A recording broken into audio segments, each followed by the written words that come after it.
keynote speaker. In W. Mitchell's race for Congress, his slogan was, "Oh yes, he can." Those of us who have watched and listened to him know that he can. In Crested Butte, Colorado, he earned worldwide recognition as the mayor who saved a mountain. Mitchell is the author of It's Not What Happens to You, It's What You Do About It, and he's also a commercial pilot and a whitewater rafter. You could say that he has done it all. This internationally recognized expert on change likes just to be called Mitchell.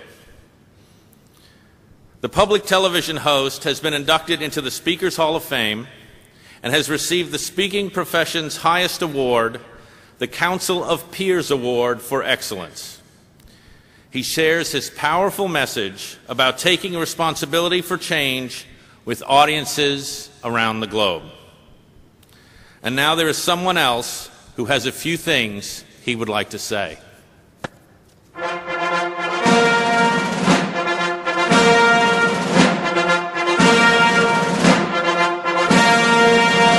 Ladies and gentlemen, the 42nd President of the United States, William Jefferson Clinton.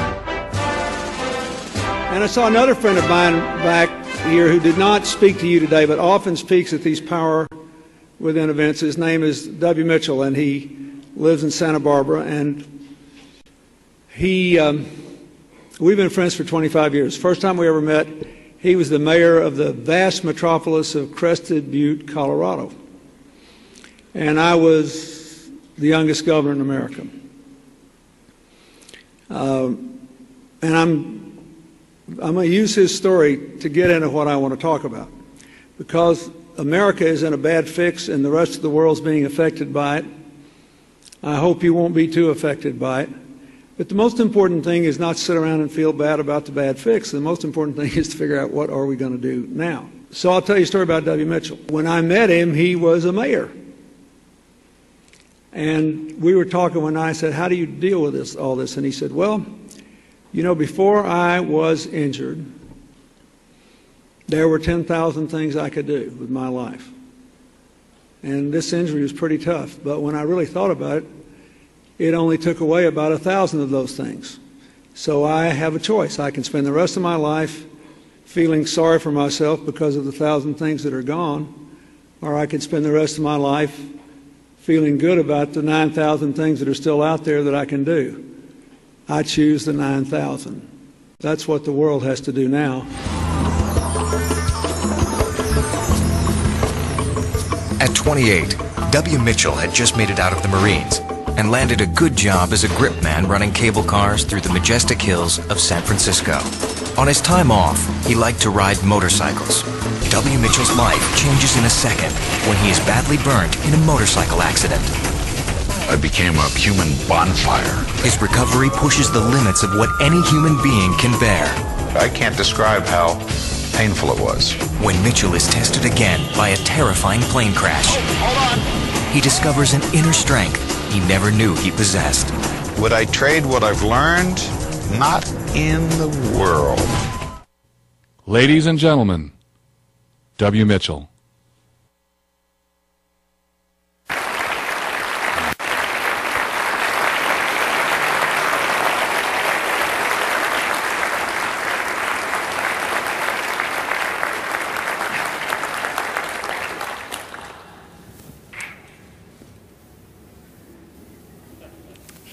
Anyone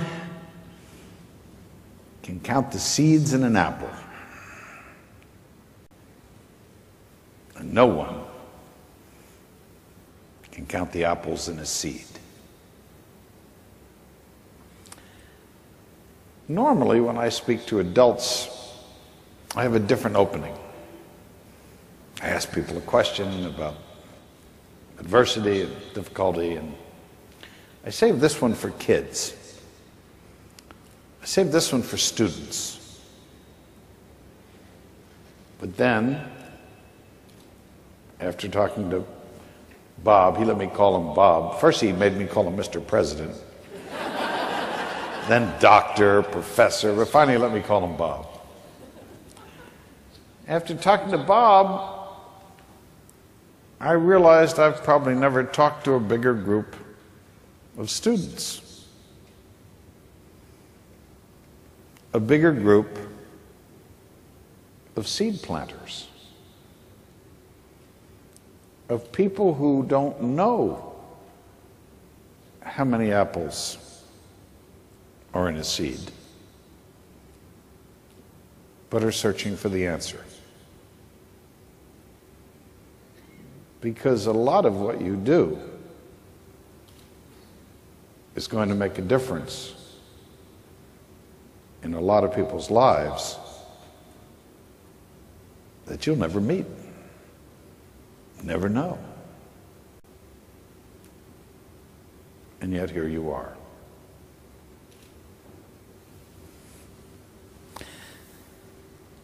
Bob said to me, Mitchell, I'd like you to come and do something this evening. I'd like you to come and remind people that it's not what happens to you, it's what you do about it. Because not unlike a whole bunch of other people, this organization has members who have stuff that happens. And sometimes this stuff is unexpected, unwanted, unwelcome. And yet, I don't know whether you've ever noticed, but I've observed in my own life, sometimes when a lot of that stuff is happening and you really don't want it to happen, it happens faster. Anybody ever know? And then when you tell it to stop, that's when it really starts to happen faster. And so in life, it's not often easy to control the stuff. So I've chosen in my life to focus on what you do with the stuff once it happens. How you choose to think about it, how you choose to react to it. And that's what I've come to spend a few minutes with you this evening, because you and I are both really anxious to get up to the mariachis. And I hope there's margaritas. There better be margaritas. I'll tell you. I had that wonderful job, the job that you saw in the video. I was a gripman on the San Francisco cable cars. Now, wow, what a wonderful opportunity that was. And you, a very well-traveled group, most of you, I'm sure many of you, have ridden on a San Francisco cable car, but some of you are from overseas or from different places, some as far as 40 minutes away, and you've come here to the meeting. Is there anybody here, now foreign visitors, this may not work exactly for you, but is there anybody here who's never seen a Rice-A-Roni commercial? Yeah, and for the foreign visitors, I'm sorry, it's a commercial about a food product and they use a cable car and a guy rings the bell. And so that was my job, ringing the bell, and I pretty much did what you do. Now I'm getting some funny looks. Now people are saying, wait a second, Mitchell, you had us for a few minutes there, but now we're starting to wonder, you don't look smart enough to do what we do, Mitchell. Yeah, this is probably the only audience I've ever spoken to where everybody in the room is smarter than me. It's a little embarrassing, but that's okay. That's okay. We're all smart in different ways. That's okay. But you see, my job was what your job is. My job was to be of service to other people, to help other people. Now you're helping animals, you're using animals in research, and I was fascinated. Why did the name go away? Well, sorry, my friend who I talked to out in the hallway. Oh, okay, it'll come to me. You know who you are, and you told me something really wonderful about this organization. I was looking and I was asking you questions and I was talking to you and asking all of you lots of, tell me about it and what's important about it and why is it necessary. And he told me the name of this organization when it was founded in 1963. And he told me it was the Animal Care Panel. said it all. Said it all about what you're about, who you are, what you truly care about. And I love that understanding that I got from that very description. But you see, if we choose as a motivator, maybe some of you know his name, Zig Ziglar, a famous American motivator, and Zig said something that's timeless, priceless. He said, you can have anything you want in life if you just help other people get what they want first. To be of service to other people. To help other people. I think that's what we're all about. And if that's our focus, then I think the rest follows rather easily. So I loved my job on the cable cars, and with a buddy of mine, we'd served in the Marine Corps together, we took some time off, he from law school, me from my cable car job and going to school at San Francisco State University. We took some time off and we took a motorcycle trip. And we decided we drove across the Sierra Nevadas and then down through the desert. And this was late June. I'm not completely sure we were as smart as we thought we were. Needles, California, late June. Ooh, hot. Up into the Grand Canyon, finally up into Four Corners and Colorado, and I fell in love with Colorado. And I spent time up there with my buddy. We raced our motorcycles, met other people, came back the following fall, bought season passes for Aspen Skiing Corporation, and lived in a funky trailer, and I hung sheetrock, but I skied almost every day and just loved it. And then I began to think about a dream that I had to fly an airplane. I wanted to become a pilot. Anybody here with any unfulfilled dreams?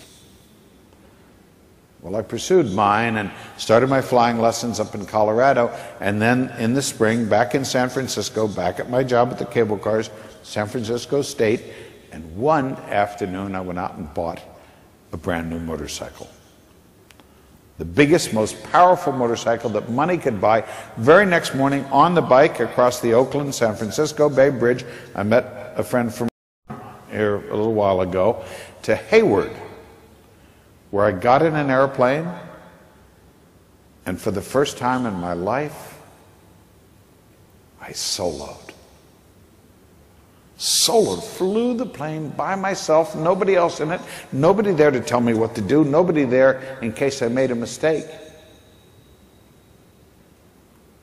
Anybody in this room remember their first solo? Now, because of the lights, I can't really see hands, but it would be impossible for a group this big not to have a pilot or two or three in the room, and we have a special bond. But how about the rest of you?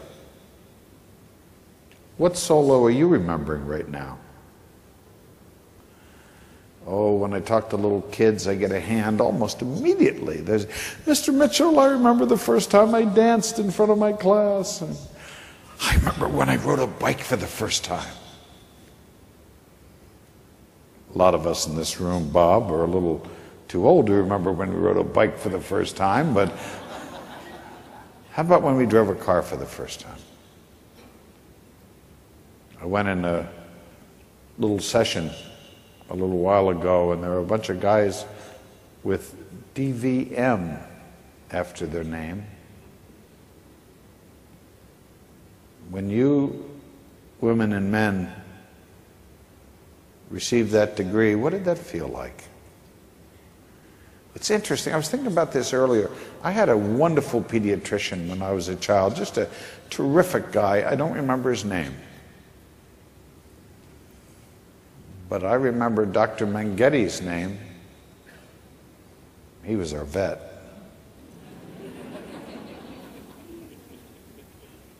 How about the rest of you, you technicians? I watched you come up here and receive your awards and be recognized for your achievements when you receive those certifications. You guys have a lot of letters after your name, I want to tell you. What did that feel like? When you became the master of your fate. captain of your destiny. Don't forget those moments. Don't forget how proud you were. Don't forget when somebody gives you a hard time about what you do. How many people today on this planet are better because somebody did experiments 1,000 years ago?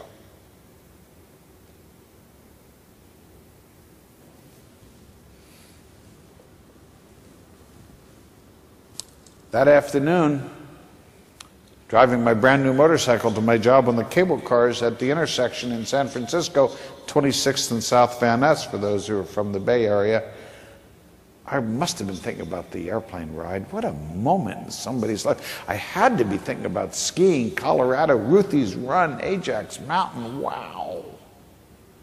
Everything but the laundry truck that ran through the stop sign, smashed into the bike, knocked it to the ground. But even then, the fractured elbow and the cracked pelvis, those aren't injuries that are going to end somebody's life. But in that split second, a split second that changed my life forever, the gas cap popped open and outpoured 2.5 gallons of gasoline all over me, and the heat of the engine ignited it. I became a human bonfire. Told by witnesses at the scene that day. Later they told me, frozen in fear, horrified, terrified. But one person, a car salesman working in a dealership on the corner that day, tore a fire extinguisher from a wall and rushed out into this, didn't wait for permission, didn't go find the instruction book. I bet he didn't even stop to check the daily paper, to check his horoscope, to make sure it was an advantageous time to do something like that. The power of one. The power of one taking action now made all the difference that day. And I see the power of one multiplied in this convention hall today. And I think about you. Now, this is not one of the greatest hardships in your life to come to San Diego for this kind of weather and this great meeting, but you're not at the beach right now, I've noticed. You're not at a bar somewhere. You're not shopping. Woody Allen says 80% of success is showing up. I like this job of mine because I get to talk to the people who show up. I get to talk to the people who choose to take action now. Marshall Mcluhan, the Canadian professor, University of Toronto, said, "There are no passengers on Spaceship Earth. We are all crew." When Betty and Ann talked to me on the phone at that conference call a few weeks ago, they said, "Mitchell, you're going to get to talk to the people who are not just along for the ride. You're going to get to talk to the people who have their oar in the water."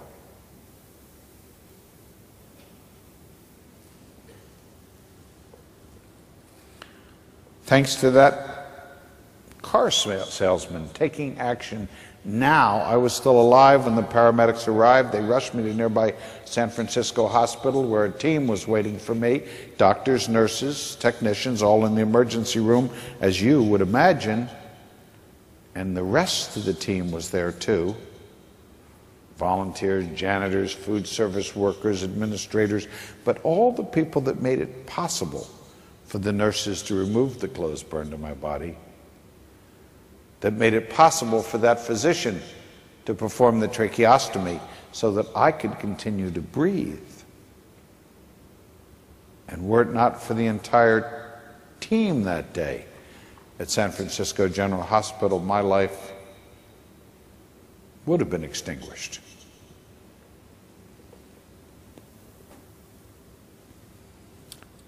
Two weeks went by before I started to come to, before I started to wake up, before I had started to realize what had happened to me. And by then the doctors and nurses had decided maybe I might live after all. But I had to ask myself the question, live for what? Fingers gone, face gone, 65% of my body horribly burned. What future could there be for somebody like me? The procedures never stopped, round the clock, 24 hours a day, 7 days a week, always somebody coming in the room. Whirlpool therapy, debriding, respiratory care, 15 surgeries, 10, 12 blood transfusions. It never, ever stopped. 2 a.m., 2 p.m., it didn't matter. And on top of everything else, San Francisco General Hospital was a teaching hospital. The interns loved me. I was their guinea pig. They had never seen a mess as big as me. They were fascinated. Finally got to a place I couldn't take it anymore. I was never getting enough sleep. Literally not more than 30 minutes between visits from somebody to do something for me. And I finally got to a place I couldn't take it anymore. I literally couldn't take it. And I remember one day, one of my angel-like nurses, I had two nurses in particular, June Fulbright and Mcluhan Shaw, who were just remarkable, amazing. And I remember June came in one afternoon and, Mitchell, what's wrong? What's going on? I said, I'm okay. And she said, no, you're not. What's going on? Finally, she called the chief of staff. He came by my room a little bit later and stuck his head in the door. Mitchell, what do you need? What can we do for you? I guess I had one last happy face left, because I remember looking up at him, and instead of telling him what I was really feeling, I said, Doctor, do you think I could just have a day off? Just a break. Does anybody in this room ever feel that way? Chris is now giving me a dirty look. Chris is now upset with me. Chris said, you were doing great right up until that moment, Mitchell. Chris said, I talked to you, Mitchell. I told you about this group. This group, you generally work, what, about 10 to 3 every day? Is that what you told me, Chris? Something like that. 10 to 3, about 4 days a week, sometimes 3 days a week. Your golf games are superb, and I better get my notes out again, Chris. I think I might have missed 3 a.m. to 10 p.m. I'm sorry, I got that. I apologize. I'm always fascinated to watch people. I was listening to some of the people who received awards saying this person couldn't be there because they need to be back continuing the work that we're doing together. This person couldn't be there because they have responsibilities and obligations they're taking care of right now. It's, again, fascinating to see people who've chosen in life not to take the easy way. That great expression that you hear people saying, take it easy, take it easy. Is there anybody sitting in this room today because they took it easy? Easy doesn't do it. Easy doesn't get you what you want to do. The doctor did something amazing. He pulled up a chair, sat down by my bed, asked for my charts. He looked at me and he said, Mitchell, we're not going to kill you trying to save you. Only you know how much you can tolerate. We can't even imagine what you're going through. But as of right now, something in your care is going to change. As of right now, I'm putting you in charge of you. Nothing from now on is going to happen in this hospital that you don't want to have happen. You're going to call the shots. If you don't want something to happen, we won't do it. And what I want to do is go through everything in your 24-hour routine. You tell me what you want changed. You tell me what you want stopped. I'll write the orders right now. There'll be no argument, no disagreement from me. And we went through all the procedures, and at the end of the doctor's visit, we found a couple things that we could do every 4 hours instead of every 3. We even found a couple things we could discontinue, stop completely, probably weren't necessary anymore. They were only being done once a day. So at the end of the doctor's visit, very little in my routine had changed, but my whole life had changed. You see, in that moment, for the first time in my life, I realized it was my choice. It was up to me. For the first time in W. Mitchell's life, Mitchell took responsibility for Mitchell. And I use that word advisedly. The word we hear it all our lifetime. You're responsible for the mess in your room. You're responsible for your homework not being done. You're responsible for the paper not being fulfilled. Or you didn't pick me up on time, and now we're all going to be late. It's all your fault. And we put fault and blame and guilt so often with that word responsibility that I think we don't realize another, and I think better definition of it. Stephen Covey used it in 7 Habits of Highly Effective People. He talked about response-able, the ability to respond. That's the definition I like best. We can spend a lot of time in life. You've probably heard this analogy. I don't know who I stole it from, but it's such a good one. I use it, and whoever it is, take credit for it. I don't know, but it's a good one. Do you notice this? I notice it. I drive through life sometime, spending a lot of time in the rearview mirror. Oh, we should turn left back there. Oh, how come I started so late today? Oh, I didn't get gas yesterday. Now I'm going to have to stop. I'm even going to be late. Why did I even start the trip at all? Anybody else do that, or is that just me? You see, I would like to change yesterday. I have a bunch of stuff, a bunch of words that I've said, a bunch of things that I've done or didn't do that I would love to go back and change. I'd change my investment strategy. A lot of stocks I wouldn't have bought, let me tell you. Right now, taking the money out of the market a while ago. And we all would change yesterday, but I can't. I don't think you can. And every moment I spend on that rearview mirror, every moment I spend navigating this way, instead of realizing that there's a reason that the car manufacturers made the windshield so much bigger than the rearview mirror. And when it's, if anybody's getting the impression that Mitchell came here to sprinkle fairy dust on you and everybody's going to waltz out of here without a challenge and an issue and everything's going to be fine, you didn't pay me enough to do that. I mean, I'm going to, come on. Maybe a couple margaritas, maybe, but I'm not saying it's easy. I'm saying we have to catch ourselves and say, that's not serving me well. Rather than focusing on what's past, I think I'm going to focus on what's next. And instead of dwelling on, why did that person do that, and how come that's not fair, and how come they didn't arrange this, and how come, what do you want to do about it? Because I think in that moment, for the first time in my life, I started to sow the seeds of the message that I came to share in the book that I've written. It's not what happens to you. Life has lots of stuff that happens. It's what you do about what happens to you.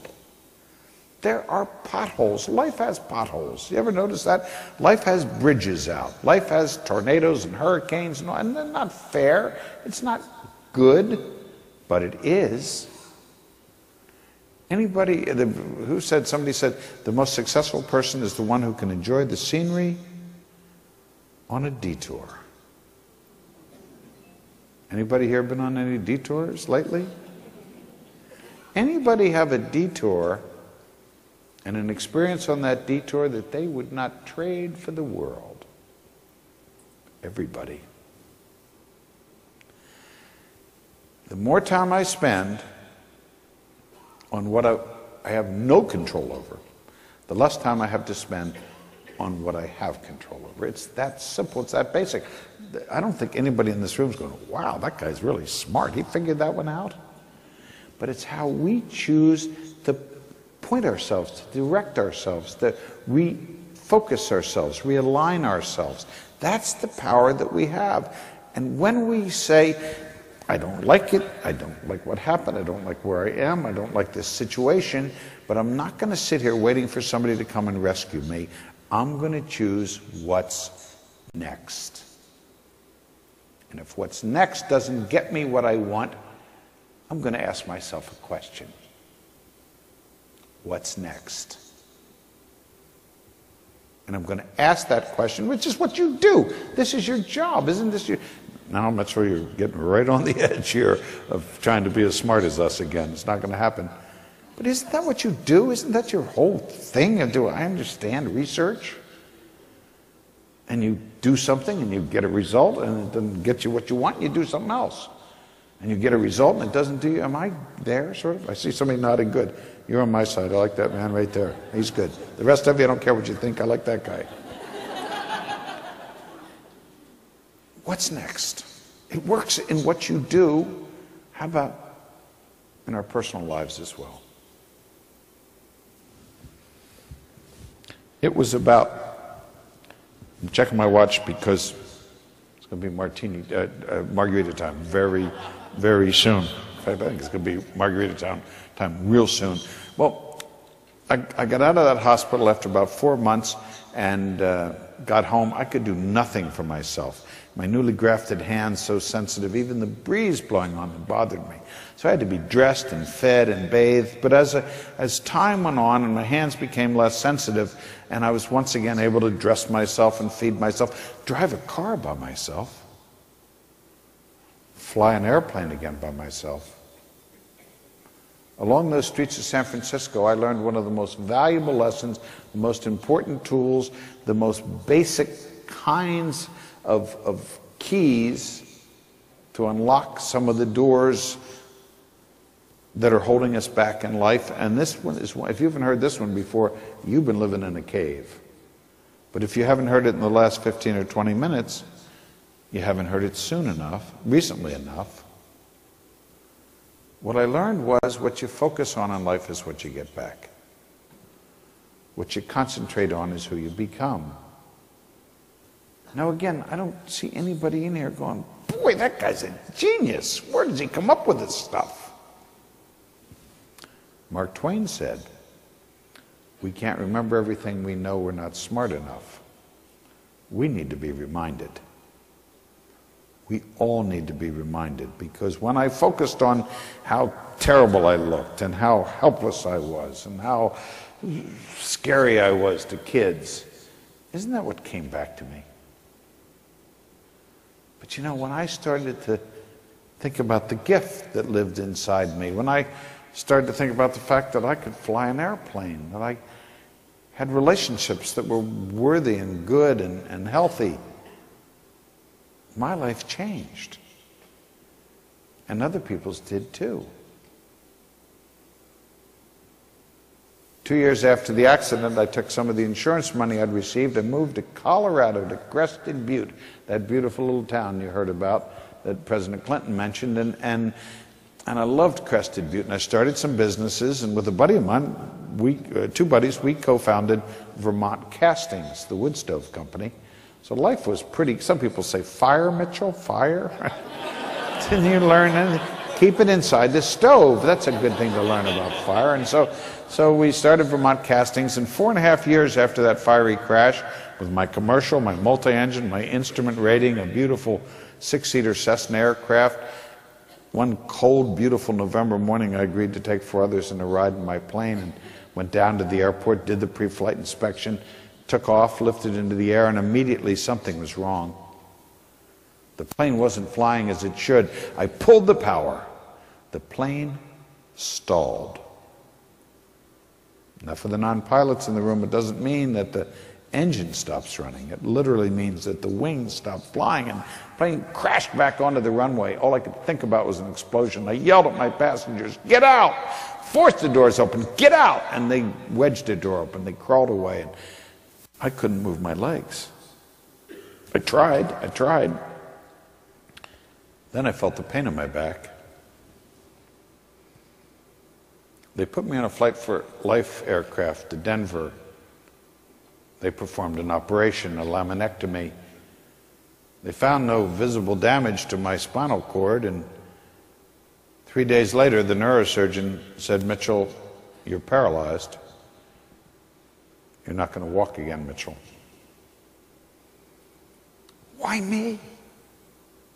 What had I done? Why me? A few days later, somebody from the FAA came to talk to me, to interview me, and to show me the preliminary accident report. It turns out I hadn't done that pre-flight inspection as carefully as I've been trained. There was still ice on the wings.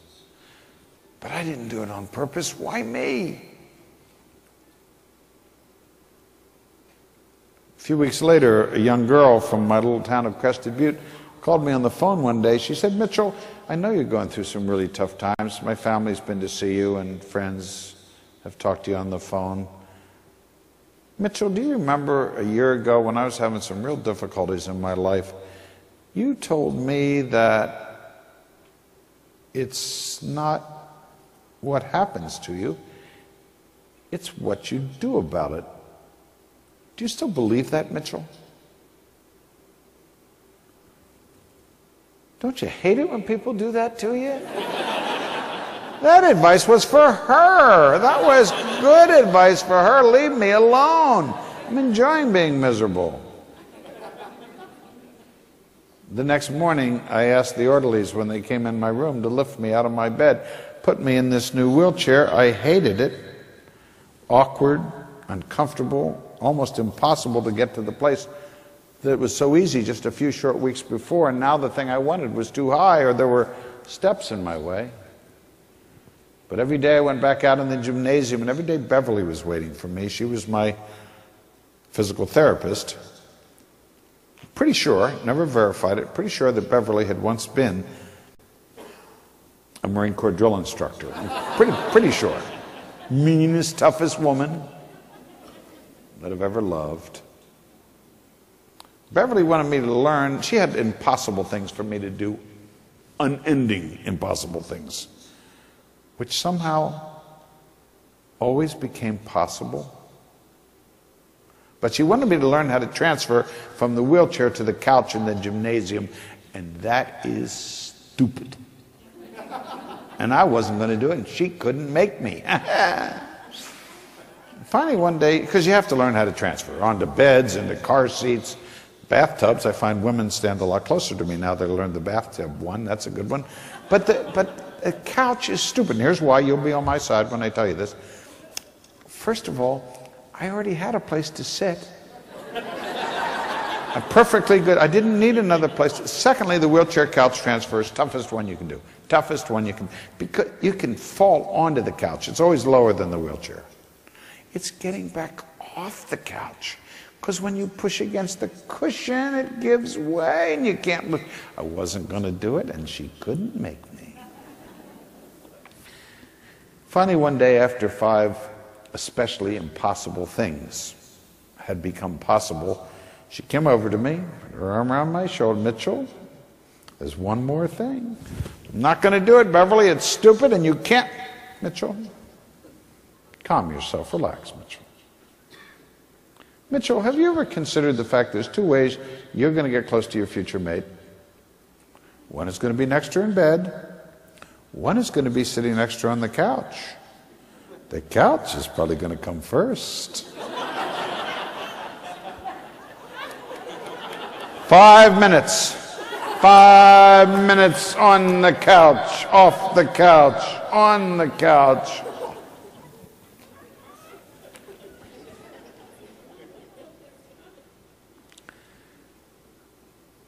That's a great way to close,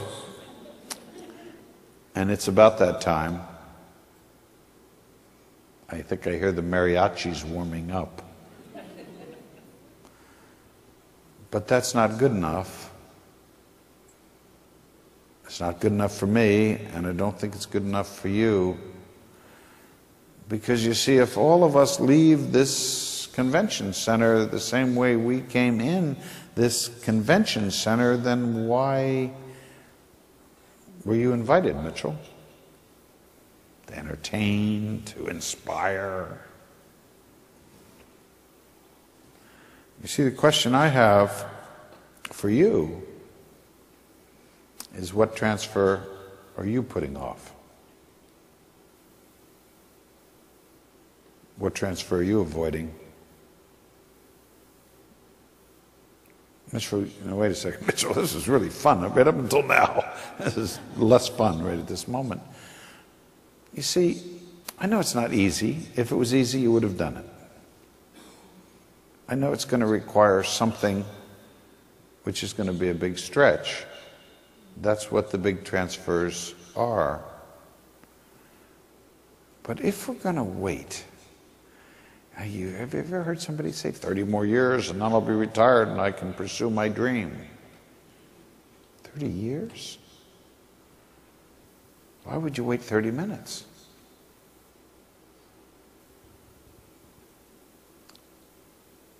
I didn't say anything was easy. My life's been a gift. I've had so many great things happen in my life, so many wonderful moments, so many great things, and I've had a couple of bumps along the way. And they were pretty big bumps at the time, but they're not big bumps now because I don't carry that around with me, that steamer trunk of baggage with me all the time. And if not you, who? And if not here, where? And if not now, when are you going to begin that transfer?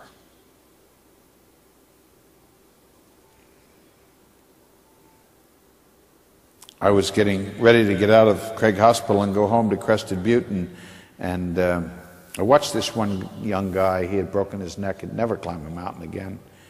That's what he was doing when he broke his neck. He'd never race his bike again. He'd never ski again. His life was over. Everything important had been taken away.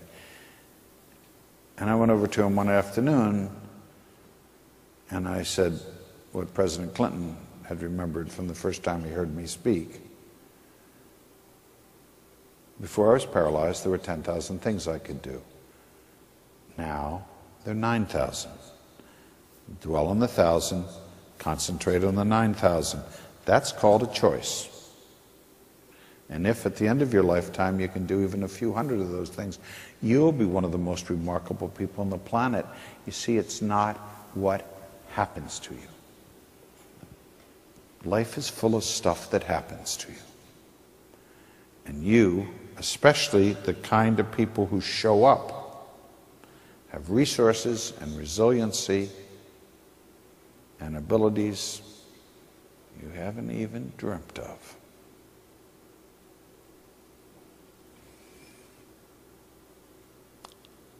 Normally I begin, and I brought my book along, and I'll see all you guys over at the reception, and there's a table there. Come by and say hi. That would be the highlight of my evening. If you want a copy of the book, I'll sign it for you and take it home. Maybe you have somebody at home that needs to hear this message. I usually begin the talk by asking people, has anybody here ever been in prison? Tonight I thought it was more, and because I have, because this wheelchair was once a prison for me, tonight I thought it was more appropriate for you seed planters, for you people who have orchards and orchards and orchards of apples you will never, ever see, that you've created by the seeds that you're planting, by doing the work that you're doing. But if you find yourself back in one of those prisons, and a lot of us work pretty hard in building some of those cells by ourselves, and you find yourself shaking the bars and yelling at the top of your lungs, let me out of here, how did I get in here? I hope maybe you'll stop. And I hope maybe you'll let go. And I hope maybe you'll step back. And I hope you'll calm yourself. And if you reach down deep into your pocket or your purse and pull out your keys, you're going to find a little surprise. You're going to find a new key that you picked up at a convention in San Diego because you chose to show up. And take a long look at that new key, and you'll see written on it, it's not what happens to you. It's what you do about it. This has been a great pleasure. Let's go look for the margaritas.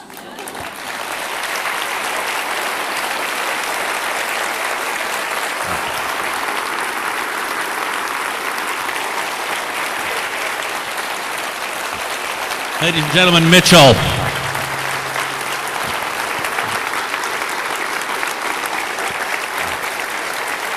Thank you very much. Thanks, Mr. President. Wonderful. Everyone, our meeting is adjourned. Please join Mitchell and me and Mariachi Orgullo de San Diego and Project Wildlife back at the Marriott in the ballroom on the 3rd floor. Thank you very much.